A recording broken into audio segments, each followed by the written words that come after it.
So hey everyone, welcome to my world fiction addiction, जहां हम लोग फिजोशीज एंड फंदाशीज मिलकर अपने एडिक्शन को एंजॉय करते हैं इस बीएल वर्ल्ड के अंदर। तो जैसा कि हमने कल एक न्यू नॉवल स्टार्ट किया था, हार्ड टू रीच, उसी का सेकंड पार्ट आज स्टार्ट करेंगे। So let's start.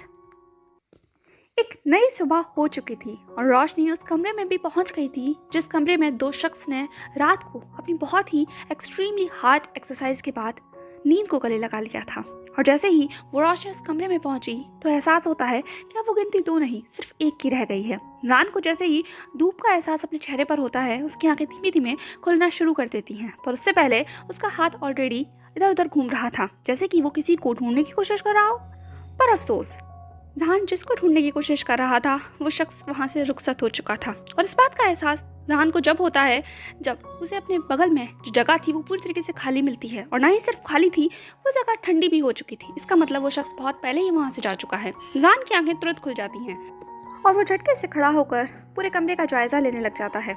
जैसे जैसे जहान की निगाहें कमरे के चारों तरफ घूम रही थी, वो बस यही ढूंढने की कोशिश कर रहा था कि कहीं वो शख्स बाथरूम में तो नहीं है। पर अफसोस, कमरा पूरी तरीके से खाली था।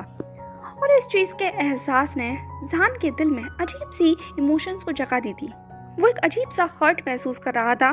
खैर, ये चीज़ कोई अलग नहीं थी। वन नाइट स्टैंड तो ऐसे ही होते हैं ना, एक शख्स एक अजनबी के साथ अपनी रात को गुजारता है और उसके बाद मॉर्निंग होते के साथ ही दोनों अपने अपने रास्ते निकल सकते हैं। लेकिन आज जहान को पता नहीं क्यों बहुत अजीब लग रहा था। उस पर्सन को यहाँ एटलीस्ट एक्सपेक्ट तो कर सकता था, उसे सुबह मिल तो सकता था, पर अफसोस उस पर्सन ने उसे ये मौका दिया ही नहीं। अब अगर तुम कहो कि जहान को इस बात से कोई फर्क ना पड़ा हो तो ये बिल्कुल गलत होगा। उसे कुछ तो फर्क पड़ा था, क्योंकि ये फर्क साफ साफ उसके चेहरे पर देखा जा सकता था। फिर क्या था, जहान ने खुद को खड़ा किया और अपने कपड़ों को वहाँ काउच पर देखने लगा, जिसे बहुत ही सलीके के साथ तय कर रखा गया था। जहान के चेहरे पर एक फेंट सी मुस्कुराहट आ गई थी, क्योंकि उसे इस बात का एहसास था कि कम से कम एटलीस्ट वो स्ट्रेंजर उसके कपड़ों को यूं ही तो नहीं छोड़ गया, उन्हें सलीके से तय कर यहाँ रख कर गया है। जहान ने उन कपड़ों को उठाया, पहना और अब वो अपने घर के लिए निकल गया था। जैसे ही जहान अपने घर पर पहुंचा, वो बिना अपने डैड से मिले हुए सीधा अपने रूम में गया था। जहान अपने रूम में पहुंचते के साथ ही सीधा रेस्टरूम में गया, अपने कपड़ों को वापस अनड्रेस किया और उसके बाद वो एक फुल लेंथ मिरर के सामने खड़ा हुआ था। जहान अपनी पूरी इमेज को उस मिरर में देख सकता था। उसकी फुल बॉडी के ऊपर जितने भी सारे वो मार्क्स थे वो उनकी उन नाइट एक्टिविटीज को क्लियरली बता रहे थे। जहान का हाथ खुद ब खुद उन निशानों के ऊपर अपने आप चलने लग गया। वो कीज, वो ब्लू ब्रशेस जो जहान की उस नेक से होते हुए उसके चेस्ट पर थे, उसकी थाइस पर थे, उसके हाथ पर थे। जैसे जैसे जहान उन निशानों की तरफ देख रहा था, सारी नाइट की वो एक्टिविटीज जहान के माइंड में जैसे रिप्ले हो रही हों। ये सच था कि जहान बहुत लंबे समय से फिजिकली एक्टिव नहीं था, पर एक सच्चाई ये भी थी कि वो कोई वर्जिन भी नहीं था। बट इससे पहले जहान ने कभी भी ऐसी सेटिस्फेक्शन को महसूस नहीं किया था जैसा उसने कल महसूस किया। कल रात की बात सच में अलग थी और इस बात को जहान का पूरी बॉडी बता सकती थी। उसके अंदर एक अजीब सा सेटिस्फेक्शन था, एक अजीब सी सेंसेशन थी, जैसे ही उस स्ट्रेंजर ने जहान को छुआ था। और वो सेंसेशन जहान अभी भी अपनी बॉडी के ऊपर फील कर सकता था। और उस चीज़ के बारे में सोचते के साथ ही उसकी पूरी बॉडी के ऊपर जैसे गूज़बम्स आ गए थे। उसका फेस पिंक हो गया था, उसके ईयर्स रेड हो गए थे और उसकी आइज़ के अंदर वही लस्ट साफ देखी जा सकती थी। और जैसे ही जहान ने अपना वो चेहरा उस आईने में देखा, उसकी पूरी बॉडी शिवर करने लगी। उसने तुरंत अपनी आंखों को बंद कर लिया। वो लंबी लंबी सांसें ले रहा था, उसकी ब्रीदिंग हैवी हो गई थी। पर शायद आंखें बंद करना कोई राइट चॉइस नहीं थी, क्योंकि जैसे ही जहान ने अपनी आइज़ को क्लोज किया था, उस मिस्टीरियस पर्सन का वो चमकता हुआ चेहरा, वो डिम लाइट के अंदर उसका स्वेटी फेस जहान को एक फ्लैश होने लग गया। वो रात का जो भी इंटरकोर्स था, उन लोगों की वो इंटीमेसी के दौरान निकलती हुई जो आवाज़ें थी, वो जहान को एक अपने कानों में जैसे गूंजती हुई सुनाई दे रही थी। जहान ने तुरंत अपनी आंखें खोली। फिर क्या था, उसने अपना हाथ वहीं स्लैब पर पटकते हुए कहा, what the hell is this? मैं उस इंसान को भूल क्यों नहीं पा रहा हूँ? कम ऑन जहान, तुम इतने ज़्यादा सेक्सुअली फ्रस्ट्रेटेड थे कि उस इंसान का चेहरा तुम्हें बार बार याद आ रहा है। Go to hell, go to hell. तुम मुझे छोड़कर गए, एटलीस्ट अपना चेहरा तो मुझे दिखाना चाहिए था। जहान इरिटेट था, या यूँ कहो अनोइंग था, क्योंकि उसे अच्छा नहीं लग रहा था। रह कर ख्याल आ रहा था कि वो शख्स उसे ऐसे कैसे छोड़ कर जा सकता है, और यही चीज़ उसे इरिटेट कर रही थी। उसने तुरंत शावर खोला और ठंडा ठंडा पानी जैसे उसकी पूरी बॉडी के ऊपर आया, जहान ने एक लॉन्ग बात लिया। और जैसे ही वो बात कंप्लीट हुआ और जहान बाहर आया, वो अपने रूम को देख रहा था और उसके जहन में एक ही आवाज़ गूंज गई, उसे काम करना है। उसने तुरंत एक हल्के से कम्फी क्लोथ पहने और उसके बाद वो अपनी टेबल पर बैठ चुका था लिखने के लिए। पर बात तो यही थी कि वो लिखे क्या और कहाँ से शुरू करे। काफी सारे कागजों को बिगाड़ने के बाद फाइनली एक जहान के माइंड में जियांग की वो बात जैसे क्लिक कर गई थी। जियांग ने कहा था कि जो भी कुछ तुम अपनी इंटीमेसी के दौरान फील करो उसे तुम अपने लफ्जों में उतार सकते हो, एक अच्छा सॉन्ग निकलकर बाहर आ जाएगा। और जहान इस वक्त सच में एक इंटेंस इंटरकोर्स से तो गुजरा ही था और उसकी जो फ्लैशेस थे वो जहान के माइंड में बार बार रिवाइंड हो रहे थे। जहान ने अपना मन बना लिया था कि वो अपनी इस नाइट को ऐसे ही वेस्ट तो जाने नहीं देगा। जो कुछ भी उसने कल रात को फील किया था वो उसे जरूर शब्दों में उतार सकता है। फिर क्या था, जहान ने एक बहुत ही सॉफ्ट सा म्यूजिक प्ले किया ताकि थोड़ा सा माहौल बन सके। उसके बाद उसका फुल कंसंट्रेशन उसके सारे उन वाइल्ड थॉट्स के ऊपर था जिसे उसे अरेंज कर एक सॉन्ग का रूप देना है। कम से कम 5 से 6 घंटे लगे उसे फाइनल आउटकम देने में, उसे शेप देने में, अपने सारे ख्यालातों को, जज्बातों को, एहसासों को। पर फाइनल आउटकम सच में जहान को अमेज करने के लिए काफ़ी था, क्योंकि सच में वो एक मास्टरपीस बनकर तैयार हुआ था। एटलीस्ट जहान को तो यही लग रहा था। उसे खुद यकीन नहीं हो रहा था कि वो कुछ ऐसा लिख सकता है। हाँ, ये थोड़ा सा इरोटिक साउंड कर रहा है बट ये इंटेंस भी है। कुल मिलाकर ये जहान का स्टाइल नहीं है। जो कुछ भी है ये उस स्ट्रेंजर की बदौलत है। जहान ने मन में बड़बड़ाते हुए कहा, चलो तुम किसी तो काम आए। कल की रात कंप्लीट वेस्ट नहीं थी। जियांग सही कह रहा था, मुझे ऐसी कुछ और नाइट स्पेंड करनी चाहिए, फिर तो मैं कमाल का लिखने लग जाऊंगा। खुद की ऐसी बातें सुनकर जहान के चेहरे के ऊपर एक अमेजिंग मुस्कुराहट आ गई थी। उसके बाद उसने वो सॉन्ग अपने मैनेजर को सेंड कर दिया था। फिर उसने अपने लैपटॉप को बंद किया और वो एक लंबी नींद लेने के लिए जा चुका था, क्योंकि वो बहुत ज़्यादा थक गया था। ऐसे ही वो रात गुजर जाती है। जहान की आंखें खुलती हैं क्योंकि अगला दिन लग चुका था। जैसे ही जहान ने अपनी आंखें खोली, अपना मॉर्निंग रूटीन कंप्लीट किया, अच्छा सा ब्रेकफास्ट किया और उसके बाद उसने अपना लैपटॉप खोला तो वहाँ पर एक मेल पड़ा हुआ था। जहान को इस मेल की उम्मीद थी, पर इतनी जल्दी आएगा इस बात ने उसे सरप्राइज कर दिया था। जहान ने तुरंत मेल खोला, पर मेल के शब्द उसे अलर्ट करने के लिए काफ़ी थे, क्योंकि इस वक्त उसे मैनेजर अपने ऑफिस में बुला रहा था। लगभग 2 घंटे के बाद स्टारलाइट कंपनी। जहान अपने मैनेजर के सामने बैठा हुआ था। जहान ने कहा, सर आपको मेरा सॉन्ग कैसा लगा? मैनेजर ने कहा, हाँ मैंने पढ़ा। जहान ने कहा, तो आपको पसंद आया? मैनेजर ने कहा, देखो जहान, टू बी ऑनेस्ट ये सॉन्ग अच्छा था, बल्कि मैं कहूँ बहुत अच्छा था, बट ये 7th स्पॉट पर रहने के लायक है। जहान ने कहा, 7th स्पॉट? मैं कुछ समझा नहीं। मैनेजर ने कहा, ओह लगता है मैं तुम्हें बताया नहीं। जहान ने कहा, क्या सर? मैनेजर ने कहा, दरअसल मैंने सोचा है कि हम सिर्फ अब एक सॉन्ग लॉन्च नहीं करेंगे, हम पूरी एल्बम लॉन्च करेंगे। जहान ने कहा, क्या? जहान कंप्लीटली शॉक्ड हो गया था, या यूं कहो स्टंट हो गया था। पूरी एल्बम? क्या ये मजाक कर रहा है? जहान ने कहा, सर आप कहना क्या चाहते हैं, मैं कुछ समझ नहीं पा रहा हूँ। मैनेजर ने कहा, काम डाउन, कूल डाउन। जहान ने चिड़चिड़ाते हुए कहा, सर मैं कूल डाउन नहीं हो सकता, आप कहना क्या चाह रहे हैं? मैनेजर ने कहा, देखो जहान, मैं तुम्हें एक गोल्डन अपॉर्चुनिटी दे रहा हूँ। जहान ने कहा, सर आपको नहीं लगता कि आप मुझे आजकल कुछ ज्यादा ही गोल्डन अपॉर्चुनिटी दे रहे हैं? आप क्या करवाना चाहते हैं मुझसे? मैनेजर ने कहा, कैसा रहेगा अगर तुम अपनी खुद की एल्बम लॉन्च करो जिसमें सारे गाने सिर्फ तुम्हारे हों? जहान ने कहा, अच्छा लगेगा, मुझे बहुत अच्छा लगेगा, पर जॉनर? मैनेजर ने कहा, नहीं जॉनर मैं डिसाइड करूंगा, और जॉनर डिसाइडेड है, love song, stages of love. जहान ने कहा, स्टेजेस ऑफ लव? मैनेजर ने कहा, हाँ बिल्कुल, पहली मुलाकात से लेकर उसके एंड पार्ट तक। मैं चाहता हूँ तुम पूरी सीरीज को लिखो, एक ऐसी सीरीज जिसमें तुम बताओ हर एक गाने के थ्रू कि प्यार क्या होता है। जैसे पहली मुलाकात में आपका क्या हाल होता है, फिर उसके बाद जब हम प्यार को जीते हैं, फिर उसके बाद हम जब लव के मिडिल पॉइंट में आ जाते हैं, जब उसे महसूस करने के उस पड़ाव पर होते हैं जहाँ दोनों साइड से कन्फेशन हो चुका होता है, और उसके बाद उसका एंडिंग मोमेंट।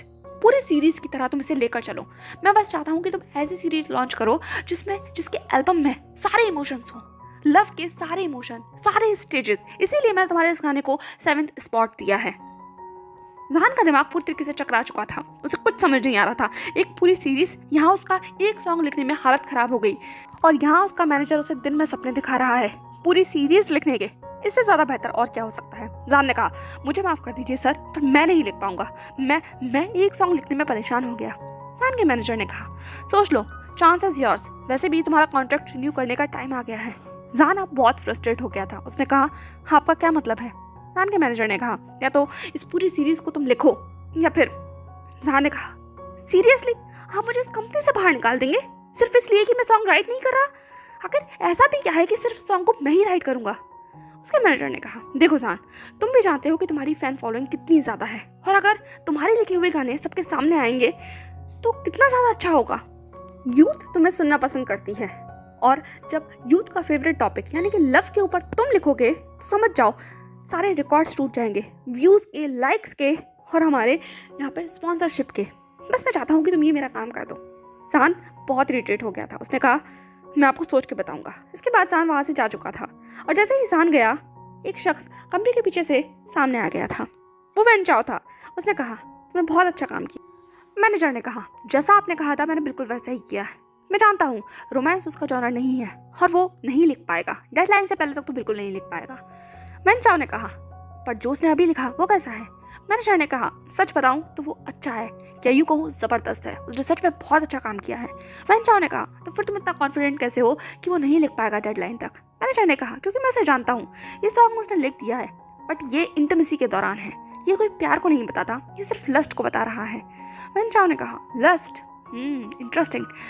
मैनेजर ने कहा इसलिए मैं आपसे कह रहा हूँ चिंता करने की कोई ज़रूरत नहीं है, वो रोमांस में ज़्यादा कुछ बेहतर कर नहीं सकता। मैं जानता हूँ ये उसकी फील्ड नहीं है और जो उस इंसान की ये फील्ड ना हो उसमें इतना अच्छा नहीं कर पाएगा और पूरी सीरीज लिखना ये तो नामुमकिन है। इसीलिए मैं आपसे कह रहा हूँ आप रिलैक्स हो जाइए और अपने स्टार को प्रमोट करने की तैयारी कीजिए, क्योंकि जान का पता तो यहाँ से कटने वाला है और उसके बाद आपका ही स्टार होगा जो यहाँ इस कंपनी में जगह लेगा।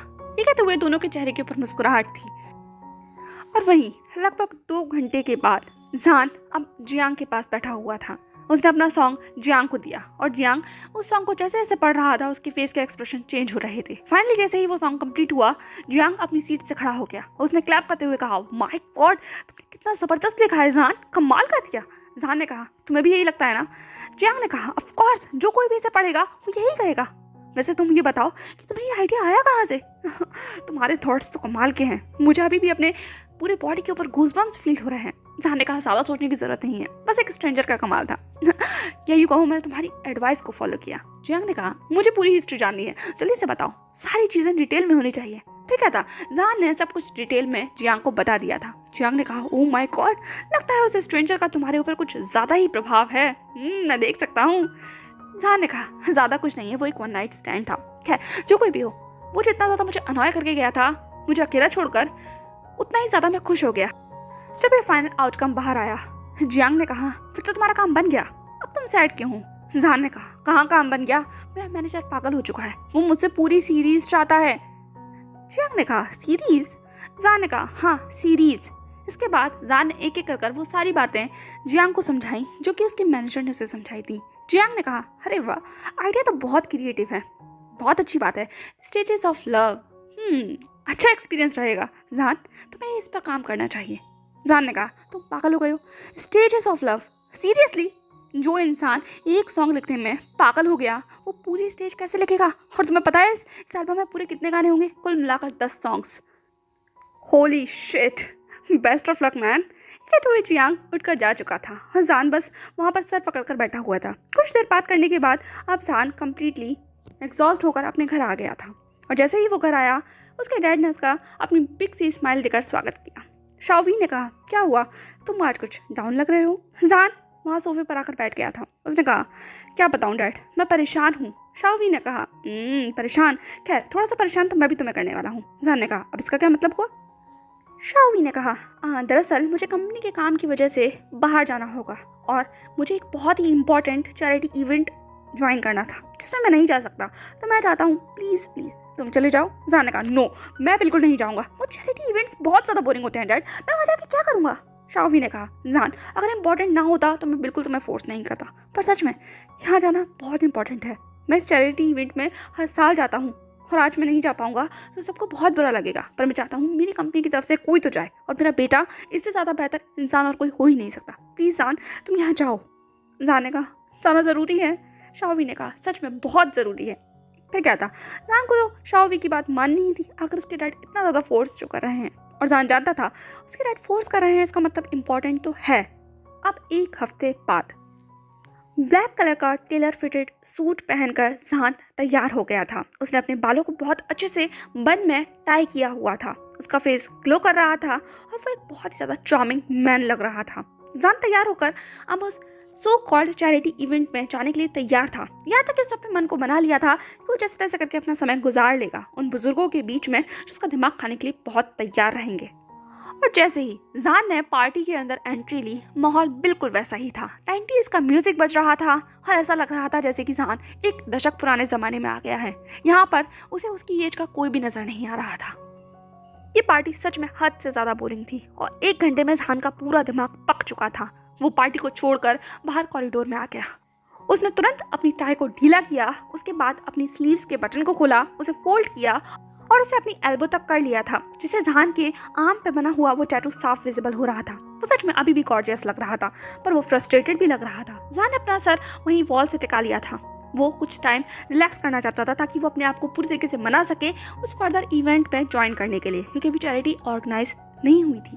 जान ने बड़बड़ाते हुए कहा, डैड आप सच में बहुत क्रूअल हो जो मुझे इन सब के बीच में छोड़ गए। यहाँ सब लोग कितने ज्यादा इरिटेटिंग है। जान और 2-4 बातें कह ही रहा था कि तभी अचानक से कुछ कदमों की आहट होती है और एक मैग्नेटिक आवाज जान के कानों में रजिस्टर होती है। उस शख्स ने अपनी उस हस्की वॉइस में कहा, क्या यहाँ सब लोग ऐसे ही हैं? जैसे ही जान ने ये आवाज सुनी, उसकी पूरी बॉडी में जैसे करंट दौड़ गया हो। वो इस आवाज को पहचानता है और जैसे ही जान ने अपने आंखों को घुमाकर उस शख्स की तरफ किया, जान का पूरा फेस ब्लैंक हो गया था, क्योंकि इस शख्स को जान सच में जानता है। उस शख्स ने भी ब्लैक कोट पहना हुआ था और वो कोट कंप्लीटली उसकी पूरी बॉडी के ऊपर इस तरीके से वेल फिटेड था जैसे कि मान लो उसकी वो सेकंड स्किन हो। उसके वो स्ट्रॉन्ग आर्म्स, बाइसेप्स, साथ ही उसके वो लॉन्ग लेग्स साफ नजर आ रहे थे। उसके बाल बहुत ही अच्छी तरीके से नीट एंड क्लीन तरीके से कॉम्ब थे और उसकी आइज, वो गोल्डन आइज जो हमेशा जान को कैच करने की पावर रखती थी, आज भी कैच कर ही लिया था। जान को इस तरीके से दिखता हुआ देखकर उस शख्स ने कहा, एक्सक्यूज मी, क्या मैं इतना ज्यादा हैंडसम हूँ कि आप मुझ में कहीं खो ही गए? जान जैसे ही इस आवाज को अपने कानों में सुनता है, वो तुरंत जैसे अपने ख्यालों से बाहर आ गया। उसने कहा, एक्सक्यूज मी, आपने कुछ कहा? उस शख्स ने मुस्कुराते हुए कहा, हाँ मैंने कहा। जान ने अपने मन में कहा, माय गॉड, इसकी तो मुस्कुराहट भी इतनी ज्यादा खूबसूरत है, तो क्या ये मुझे भूल गया? ये मुझे जानता नहीं है, इस तरीके से क्यों बिहेव कर रहा है? ये सारे ख्यालात जान के दिमाग में चल रहे थे। जान ने कहा, आप? उस शख्स ने कहा, ओ मैं आपको अपना नाम बताना ही भूल गया। दरअसल मैं लान वांगजी हूँ, the owner of Wang corporation. ये कहते हुए उस शख्स ने अपना हाथ आगे किया। जैसे ही जान ने उस हाथ की तरफ देखा, कुछ पल उसे सोचने में लगे कि उसे हाथ मिलाना चाहिए या नहीं, क्योंकि अभी भी जान के दिमाग में वो गुस्सा था जब ये शख्स उसे अकेला छोड़कर चला गया था। फाइनली कुछ सेकंड्स के बाद उसने अपना मन बना ही लिया और अपना हाथ आगे कर दिया। जैसे ही विजान ने आज वापस इस शख्स को छुआ, उसकी बॉडी में वही करंट, वही सेंसेशन फील हुई जैसे उसे फर्स्ट टाइम महसूस हुई थी। क्या था, जब भी वो उसे छूता था तो उसे इतना अजीब क्यों महसूस होता था? जान के सारे थॉट्स उसे इस वक्त जैसे लड़ाई कर रहे हों, और जान के सारे ऐसे थॉट्स उसे इतना बिजी कर गए थे कि उसे कितना लंबा समय हो गया लानवांग जी का हाथ पकड़े हुए इस बात का एहसास उसे बिल्कुल भी नहीं हुआ। लानवांग जी ने कहा, माना लोग मुझसे हाथ मिलाना चाहते हैं, पर आप अगर मेरा हाथ छोड़ेंगे तो ज़्यादा बेहतर रहेगा। ये कहते हुए लान जान ने अपना हाथ पीछे खींचने की कोशिश की। जान ने कहा, ओह आई एम सॉरी। शख्स ने मुस्कुराते हुए कहा, आप कुछ एब्सेंट माइंड लग रहे हैं, सब कुछ ठीक तो है? जान ने कहा, क्या आप मुझे जानते हैं? जान कंफर्म करना चाहता था, क्योंकि जिस तरीके से लानवांग जी प्रेजेंट कर रहा है वो चीज़ जान को इरिटेट कर रही थी, या यूं को बहुत ज़्यादा अनॉय कर रही थी। लानवांग जी की पूरी बॉडी स्टिफ हो गई, फिर भी उस टाइम में चेहरे से मुस्कुराहट जाने नहीं थी। उसने कहा, क्या हम जानते हैं?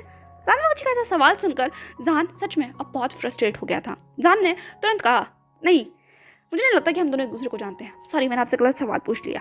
खैर, मुझे अब पार्टी में जाना होगा, आप अपनी नाइट एंजॉय कर सकते हैं। ये कहता हुआ जान लानवांग जी को वहीं पीछे छोड़कर आगे जा चुका था, और लानवांग जी अभी भी जान को जाते हुए देख रहा था। उसे बिल्कुल भी अच्छा नहीं लगा इस तरीके से जान का अचानक से चले जाना, पर वो समझ नहीं पाया कि जान उसे ऐसे अचानक से छोड़कर क्यों चला गया, और वो भी उसका इतना कोल्ड जवाब देकर।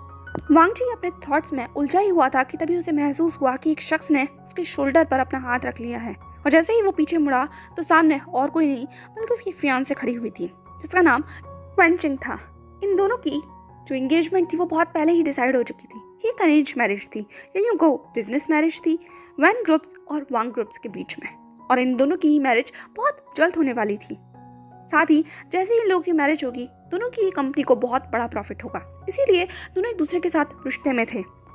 माना वो एक दूसरे को उस तरीके से पसंद करें या ना करें, लेकिन वो एक दूसरे के बेस्ट फ्रेंड्स थे। बहुत लंबे समय से वो लोग एक दूसरे के साथ थे, इसीलिए फ्रेंडशिप करना एक यही ऑप्शन था उन लोगों के पास, ताकि वो इस रिश्ते के अंदर सरवाइव कर पाए। अदरवाइज ये अरेंज्ड मैरिज सच में उनका जीना मुश्किल कर देगी। हर इंसान यहाँ लानवांग जी को एक स्ट्रेट मैन की तरह दिखता था जिसकी एक फियांसे है, पर रियलिटी कोई नहीं जानता था सिवाय लानवांग जी खुद के। वो एक बायसेक्सुअल था। वो मैन और वुमेन दोनों में इंटरेस्टेड था, लेकिन ये बात कोई नहीं जानता था। हर इंसान लानवांग जी को उसी निगाहों से देखता था जिस निगाहों से वो खुद को प्रेजेंट करना चाहता था, क्योंकि वांग जी के फादर बहुत ज़्यादा स्ट्रिक्ट थे अपने रूल्स को लेकर। वो बिल्कुल भी एक्सेप्ट नहीं कर सकते थे कि उनका बेटा जो कोई भी सेक्सुअलिटी रखता हो वो दुनिया के सामने इस तरीके से आए। वो सिर्फ उसे एक बेटर फ्यूचर देना चाहते थे, जो अकॉर्डिंग टू हिम उनके तभी हो सकता है जब वो किसी भी एक लड़की से शादी कर कर अपना घर बसा लें। और ये चीज़ उनको तब मिल गई जब उनका फ्रेंड अपनी बेटी का रिश्ता लेकर उनके पास आया था। कि एक डबल साइडेड डील थी, या यूँ कहो दोनों तरफ से प्रॉफिट ही प्रॉफिट था। अगर ये शादी हो जाती है तो लानवांग जी का वो जो फेस है वो पूरी दुनिया से छिपा रह सकता है, और दूसरी बात उनके बिजनेस में भी डबल प्रॉफिट हो सकता है। तो इसी को लेकर उन लोगों की अरेंज मैरिज फिक्स कर दी गई थी। सो हे एवरीवन, कैसा लगा आपको आज का ये चैप्टर? जैसा भी लगा हो comment section is all yours, मुझे बताना बिल्कुल मत भूलिएगा। अगर पसंद आया हो तो वीडियो को लाइक कीजिएगा। फर्स्ट टाइम मेरे चैनल पर विजिट कर रहे हो तो चैनल को सब्सक्राइब करना भी मत भूलना। बाकी मैं मिलूंगी आपसे कल, और चाहो तो मुझे आप इंस्टाग्राम पर भी फॉलो कर सकते हो, लिंक डिस्क्रिप्शन बॉक्स में है। तब तक के लिए stay safe, stay happy and follow for more. Bye bye.